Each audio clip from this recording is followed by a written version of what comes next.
এই সেই সুপ্রাচীন ভূমি, অন্য কোনো দেশে নীত হবার পূর্বে সেই শ্রেষ্ঠতম জ্ঞান যেখানে আত্মপ্রকাশ ও প্রতিষ্ঠা লাভ করেছিল।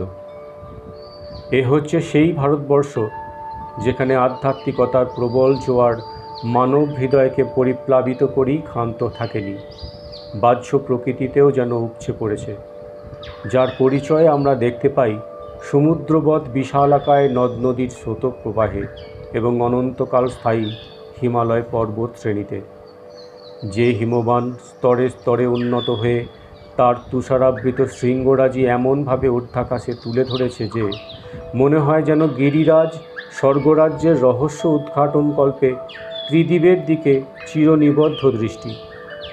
এই সেই ভারতবর্ষ যার ভূমিতল মহামহিমান্বিত মুনি ঋষিদের চরণচিহ্ন দ্বারা লাঞ্ছিত।